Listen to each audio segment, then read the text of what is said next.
It's been 5 years since I first reviewed the original Silent Hill 2, jumping into James's world, peeling back the layers of a covert narcissist. The story and all of what Silent Hill 2 encompasses is the feeling of finding the parts of yourself that are missing, and looking into the parts that are hidden away in the subconscious territory of the mind that we've shunned completely. Whether it be because it's something abhorrently evil or self-inflicted pain from an outside source, when you are in Silent Hill, you are in your own hell. Going through the remake of Silent Hill 2, originally released in 2001, there were 3 things that caught my eye the most: the attention to mental health, the graphics, and the importance of dread. There are other things like the story and audio design, but dread is by far one of the most difficult things to nail and capture in a psychological horror game successfully. Bloober Team, while leaving their own distinguishing mark with labyrinths akin to what they did in their previous titles, also approached the world of Silent Hill 2 with sincerity, respect, and a clear love for the project they were taking on. What's going on, you guys? It's your Huggable Hipster here, and welcome back to the channel. In today's video, I'm going to be going over my review of Silent Hill 2 Remake. In the very beginning of the game, I was so nervous as to whether or not the Bloober Team was going to do Silent Hill 2 justice, or was it going to be like what happened with Capcom when they remade Resident Evil 3? I'm still not over that. As I got further and further into the game, as my heart rate increased, as the memories fled back to when I first played the original, I realized that this remake is akin to the remake of Resident Evil 1 in 2002. Remake of Silent Hill 2 perfectly captures all the characters in all of their flaws and the world in all its grotesque beauty. From Angela's abuse to James coming to terms with the fact that he is the monster of his own making, to Eddie's twisted humanity. Each character has been not only respected but enhanced to show just how twisted their quote-unquote Silent Hill can be. The boss between Abstract Daddy and James took on an even more horrific and disturbing light. In the original Silent Hill 2, Abstract Daddy was fought in a small room with no variance in the fight. It was very cut and dry. In the remake of the boss battle, it's much more immersive, and it's done in separate rooms. There's also space that you can hide where everything goes silent. No, I'm being serious. No background audio at all. If you stand still and not move James at all, there is nothing. No sound, just a desperate silence that kept Angela safe.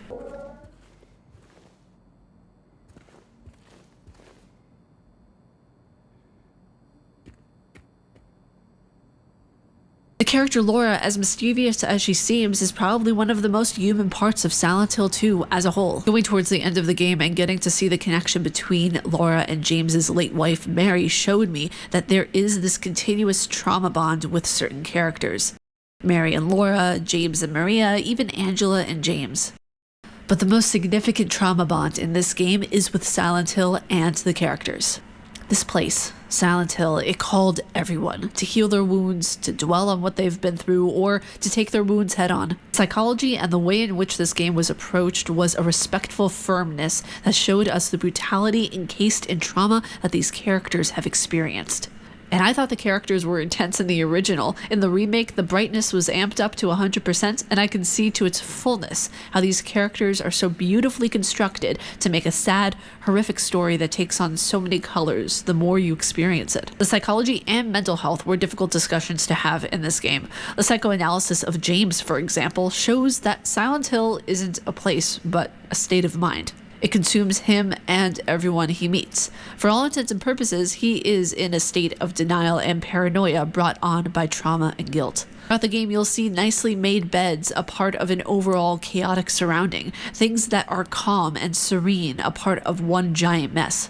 This is a representation of how James is mentally. Some points he's calm and wise, and others he's aggressive and demanding. He suffers from the guilt of killing Mary, which is why he created Pyramid Head, his own executioner. There's a lot of debate and theories put into play about this game, and I feel like, much like the town of Silent Hill, this game calls to people, and they make of it what they experience. The graphics and audio design were the best I have ever seen in any horror games I've ever played. The Bloober Team did a fantastic job at putting their everything into this remake and made it some of the most memorable experiences I've had as a gamer. I know it's a bold statement saying that the graphics and audio are the best I've seen in any horror game, but it really is. The audio design especially. The audio design was top-notch to a point of where I had to turn around several times to check if there was actually someone in my room. Because there's outside noises all the time happening, and what I normally do is I'll have my headset on and I'll keep one headset piece off of my ear so I can hear if anything is happening outside,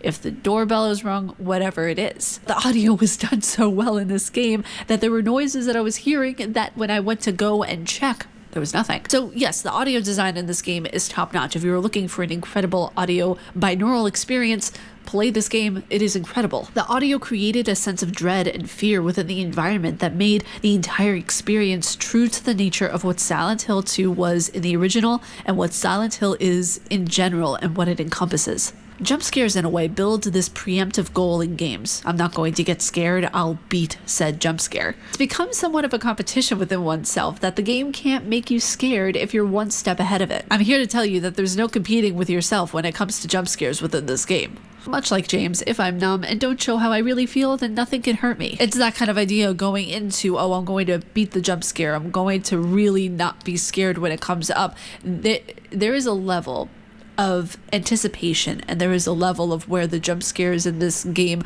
are so eloquently planted that you have no idea when they're going to come up. It could be Pyramid Head doing something out of the blue. It could be, a monster doing something that you didn't really expect. There are so many different things that are so well placed within this game that creates just a fearful, immersive environment. I would consider myself very desensitized to horror, and the way in which this game triggered my fight or flight was something to behold. The Labyrinth section, while the first one was a bit lackluster, the remaining two demonstrate elegantly horrific area design and a sound design that creak through and breaks the fourth wall. The way the mechanics were redone in this remake had ups and downs, especially when it came to the dodging and healing mechanic. Keeping the camera over the shoulder in the same vein as Resident Evil 4, for example, was a smart move and makes the experience overall way more immersive.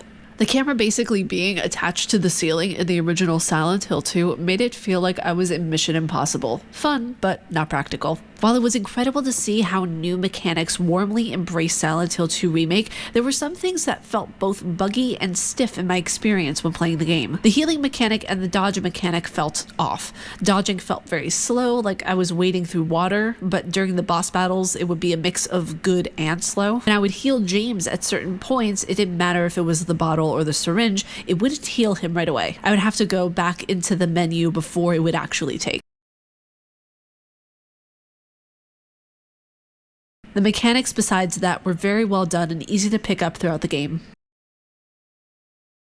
I played the entirety of this game on PS5 and some of it on PC, and the difference was substantial. On PS5, the game was smooth with a few graphical hiccups, but nothing too major to worry over or that could become an issue down the road. Stated previously, the main issue was with the dodging and the healing at times. Now, if you're on PC, it's a different story entirely. If you have a beefy PC, then you'll be just fine when running this game, but since I'm getting to the point where I might have to upgrade something soon, I ran into a few hiccups. Mind you, the graphics card I'm running with is a Geforce RTX 3060, so by no means is the quality when the game wanted to behave slow or bad, but there are a few things to mention. The PC version took me by surprise positively at how smooth it ran and how it connected seamlessly to my PS5 controller. I went between utilizing the controller and the mouse and keyboard, and both ran beautifully. Part of me loved the graphics and how they looked more so on the PC than the PS5. Something about it just felt and appeared different. Now, when you're utilizing different headsets, obviously the audio will be different. For the PS5 version, I used my Razer headset, and with the PC version, I used my Logitech headset. Both sounded fantastic, but I loved the sound quality from the Logitech/PC version better.